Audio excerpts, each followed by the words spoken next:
అధ్యక్ష, ఇది most disastrous ruling, ఇది most disappointment budget. Congress disastrous పరిపాలన వల్ల రాష్ట్ర ఆదాయం మీద నెగటివ్ ఎఫెక్ట్ చూపిస్తుంది. రాష్ట్ర ఆదాయం అంతకంతకు క్షీణిస్తూ ఉంది. మరి అనుభవం గల బట్టి గారు ఇప్పుడు ఏం చేయాలి చెప్పాలి ఈరోజు. ఎందుకంటే అయితే తమ యొక్క పరిపాలన వైఫల్యాలను సరి చేసుకోవాలి, లేదంటే రేవంత్ రెడ్డి గారి ఫార్ములా ప్రకారం ప్రభుత్వ భూములు అమ్మాలి. ఏనుముల వారి పాలనలో మరి ఎన్ని భూములు కథం పట్టిస్తారో తెలియదు అధ్యక్ష.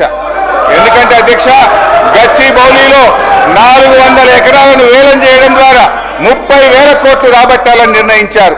ఇప్పటికే టీజీఏసీ భూములు తాకట్టు పెట్టి 10,000 కోట్ల రూపాయలు అప్పు తెచ్చారు. ఇప్పుడేమో హెచ్ఎండిఏ ఆస్తులు తాకట్టు పెట్టి మరో 20,000 కోట్ల అప్పు తెస్తామని మొన్ననే అసెంబ్లీలో సమాధానం చెప్పారు. హెచ్ఎండబ్ల్యూఎస్ఎస్ జిహెచ్ఎంసీ ఆస్తులు తాకట్టు పెట్టి మరో 20,000 కోట్లు అప్పు తెచ్చే ప్రయత్నం చేస్తున్నారు. హౌసింగ్ బోర్డు భూములు అమ్మకం ఇప్పటికే షురువైపోయింది.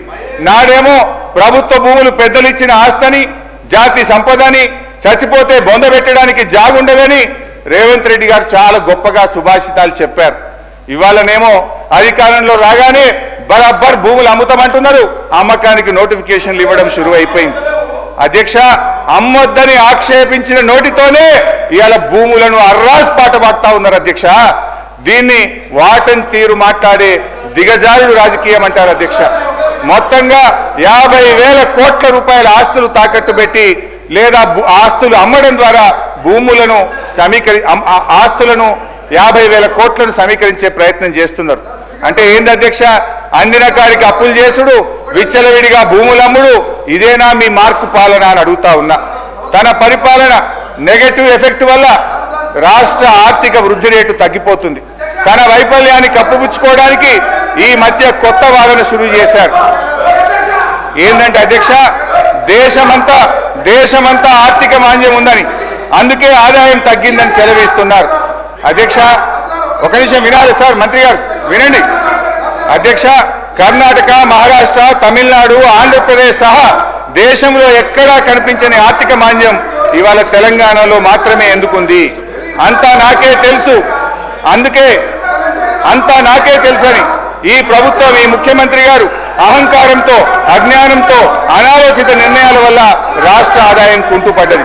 తన వైఫల్యాన్ని కప్పుపుచ్చుకోవడానికి ఆర్థిక మాంద్యం వచ్చిందని, ప్రపంచమే స్లో డౌన్ అయిందని ప్రవచనాలు ప్రారంభించారు. ఏ రాష్ట్రానికి లేని ఆర్థిక మాంద్యం తెలంగాణకే వచ్చిందా? మీ నెగటివ్ పాలసీల వల్ల, మీ రివెంజ్ పాలిటిక్స్ వల్ల ఈరోజు రాష్ట్ర ఆదాయం తగ్గుతా ఉన్నది. రేవంత్ గారి పాదం స్పీకర్ సార్, మీ ధన్యవాదాలు సార్. హరీష్ రావు గారు కూడా రిక్వెస్ట్ చేస్తున్నారు. ఒకటే సార్, ఎక్కువ ఇంటర్వ్యూ అని, అరే మీరు చెప్పకపోతే భయపడితే ఎట్లా సార్.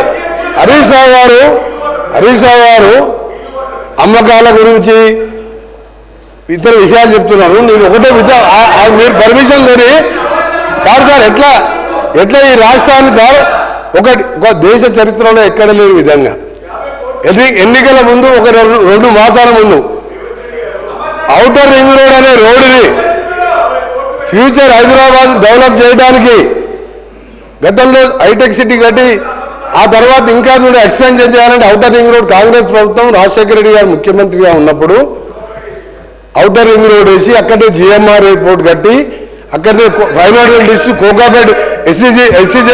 కోకాపేట్ ఎస్సీజెడ్తో పాటు ఇవాళ హైదరాబాద్ ఈ స్టేజ్లో బెంగళూరు తర్వాత ఉన్నదంటే Congress party PV Narasimha Rao expressway కలుపుకుంటూ మెట్రో వరల్డ్ క్లాస్ మెట్రో తీసుకొచ్చి హైదరాబాద్ డెవలప్ చేస్తే సార్ 2 మాసాల ముందు ఎన్నికల 2 విషయాలు చెప్తా సార్ మీకు. మన తెలంగాణ సభ్య సమాజం తలదించుకునే విధంగా ఔటర్ రింగ్ రోడ్డుని కమిషన్ కక్కుర్తు పడి 7,300 కోట్లకు రోడ్డు రంపిన ఘన చరిత్ర ఈయన సార్ వీళ్ళది.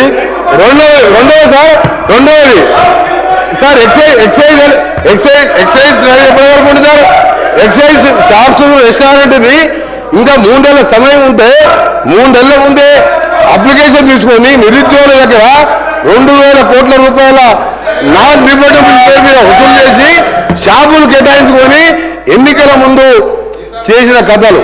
ఇక భూముల అమ్మకాలు, కోకాపేటల యాక్షన్లు, వీళ్ళ బిరామీలు 100 కోట్ల లెక్క పెట్టిన భూముల చరిత్ర మేము చెప్తాం, మా రిప్లై చెప్తాం. హరీష్ రావు గారు దేశంలో, రాష్ట్రంలో, మన దేశంలో కాదు ప్రపంచంలో మీ కట్టే ఓటు విలువ అధ్యక్ష, ఆ కన్స్ట్రక్షన్ కాస్తే 6,500 కోట్లు.